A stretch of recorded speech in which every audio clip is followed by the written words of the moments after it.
আগে প্ল্যান ছিল আজকে সারাদিন ধরে দার্জিলিংয়ের লোকাল সাইট সিইংটাই সেরে ফেলবো, কিন্তু না, সেগুড়ে বালি। এই চূড়ান্ত পিক সিজনে দার্জিলিংয়ের রাস্তায় সাংঘাতিক জ্যাম।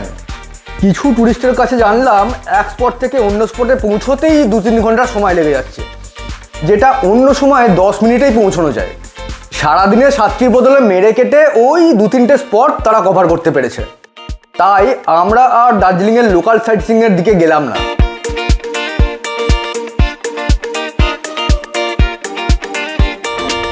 দার্জিলিংয়ের ভিড় ছেড়ে আমরা চললাম মিরিকের দিকে। আজ আমাদের 4টে জায়গা ঘোরার কথা: Mirik lake, Gopaldhara tea garden, Pashupati market আর লেপচা জগৎ ভিউ পয়েন্ট। দার্জিলিংয়ের রাস্তায় এই যে বিপুল জ্যাম, এর প্রধান কারণ হচ্ছে দার্জিলিংয়ের অপরিকল্পিত নগরোন্নয়ন আর তার ফলে কার পার্কিংয়ের অভাব। এ নিয়ে দেখলাম এখানকার ড্রাইভারদের মনে বিস্তর অসন্তোষ। আপাতত আমরা গোপালদারা পেরিয়ে মিরিকের দিকে এগোচ্ছি, কারণ মিরিকের হাসপাতালে ভ্যাকসিন নেওয়ার ব্যাপার আছে। গতকাল দার্জিলিং মলে আমার গিন্নিকে বাঁদরে কামড়েছিল, তারই খেসারত এটি। আগের ভিডিওটি যারা দেখেছেন তারা অলরেডি ব্যাপারটা জানেন। ভ্যাকসিন পর্ব মিটিয়ে আমরা চলে এলাম মিরিক লেকে। আজকের দিনে এটি আমাদের প্রথম স্পট, তবে বেশ বেলা হয়ে গেল। মিরিক লেকের সামনে বিশাল জায়গা জুড়ে একটা বাগান, তবে এখানে বেশ গরম আছে। অন্তত দার্জিলিংয়ের তুলনায় ঠান্ডা বেশ কম। মিরিক জায়গাটা শিলিগুড়ির থেকে বেশ কাছাকাছি। শিলিগুড়ির মানুষরা মাঝে মধ্যেই এখানে চলে আসেন সপ্তাহান্তে ছুটি কাটাতে। আবার অনেক ট্যুরিস্ট নিউ জলপাইগুড়ি থেকে নেমে এই পথে দার্জিলিং যান। রাস্তায় মিরিক, গোপালদারা, পশুপতি মার্কেট এই সব ঘুরে একেবারে প্রবেশ করেন দার্জিলিংয়ে। আপনারাও এ ধরনের ট্যুর প্ল্যান করতে পারেন। এই ব্রিজ বেয়ে আপনি লেকের ওপারেও যেতে পারেন। ওই যে অনেক মানুষ গেছেন দেখছেন ওই দিকটা, ওই দিকে আবার বোটিং করার ব্যবস্থাও আছে।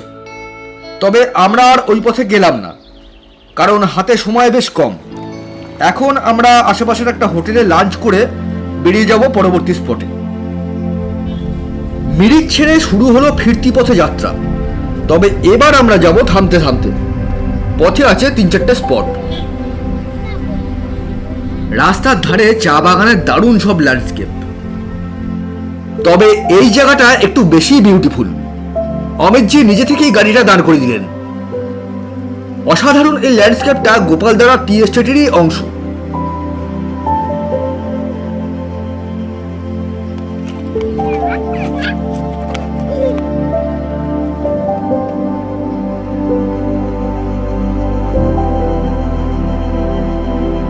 তবে এই বাঁকটা মোটেই নিরাপদ নয়, একদম শো শো করে চলে যাচ্ছে গাড়িগুলো।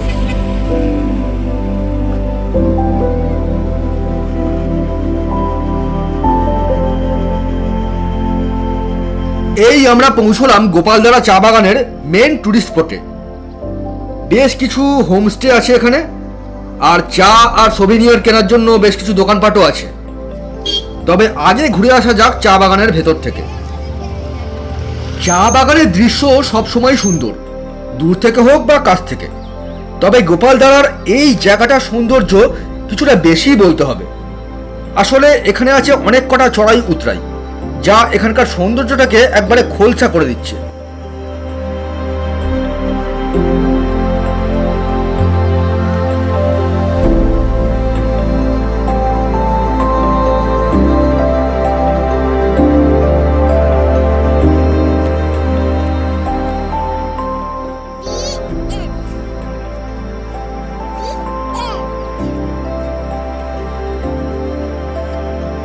চা বাগানের এই দিকটা এখানেই শেষ।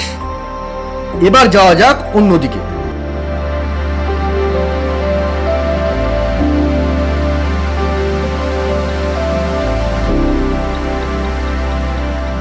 সত্যি জায়গাটা ছবি তোলার জন্য একেবারে আদর্শ। আগেকার দিনের কোডাক ক্যামেরা হলে রিলের পর রিল শেষ হয়ে যেত। ভাগ্যিস সেসব ডিজিটাল ক্যামেরা, বিশেষ করে এই মোবাইল ক্যামেরার আবিষ্কার হয়েছিল। এখন ফটাফট ছবি তুলতে তো কোনো অসুবিধাই নেই, তবে যত সমস্যা তোলা ছবিগুলোকে বেছে বেছে ডিলিট করার সময়। কি বলেন?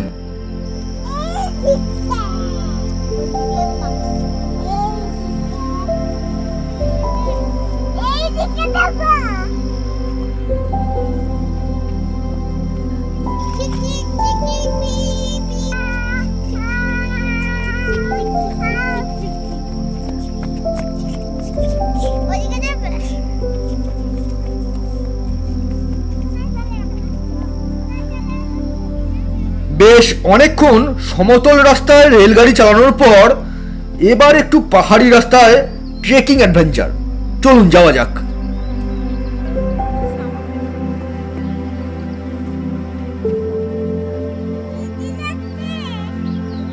মন্দ কিন্তু নয় ব্যাপারটা, শুধু রাস্তাখানা একটু পিছল হয়ে আছে।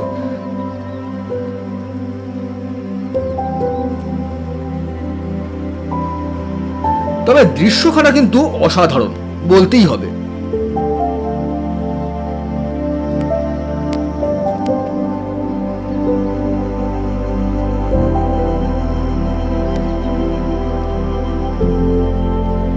ফিরতি পথে চলতে হবে আরো একটু সাবধানে, কারণ এটা নিচের দিকে যাওয়া হচ্ছে তো, আর রাস্তাটা বেশ পিছল।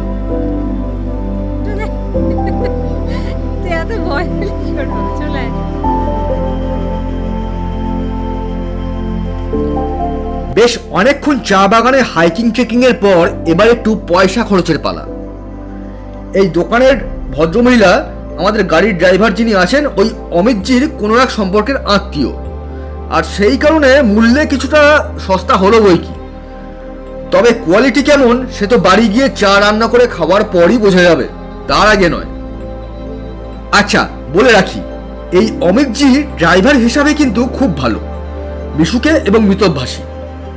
দার্জিলিংয়ে ঘুরতে এলে আপনারা নিঃসন্দেহে এনার গাড়ি বুক করতে পারেন। ফোন নাম্বার দেওয়া রইল ডেসক্রিপশন বক্সে।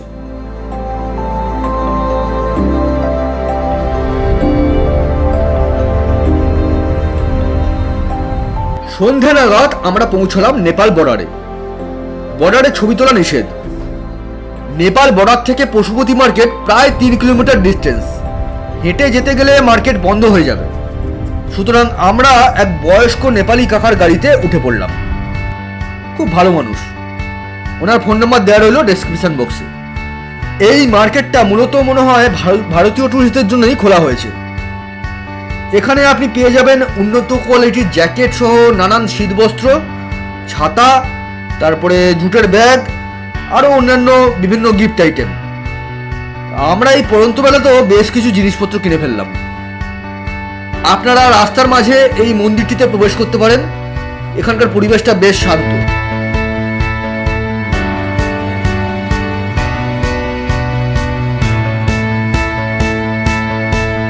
ফিরে এলাম হোটেলে। আপাতত বাক্স প্যাকটা গুছিয়ে আগামীকালের জন্য রেডি হতে হবে। আগামীকাল আমরা যাচ্ছি একটা নতুন জায়গায়, রঙ্গারুম। সেখানে রয়েছে নিস্তব্ধ পাহাড়ি গ্রামে রাত্রিবাসের হাতছানি। পরের দিন দেখা হবে সেখানেই। সবশেষে আর একটাই কথা, যদি আপনার ভিডিওটি ভালো লেগে থাকে, যদি আপনি এখান থেকে কোনো প্রয়োজনীয় ইনফরমেশন পেয়ে থাকেন, তাহলে কিন্তু লাইক আর সাবস্ক্রাইব করতে ভুলবেন না। ভালো থাকবেন, সুস্থ থাকবেন। দেখা হচ্ছে পরের ভিডিওতে।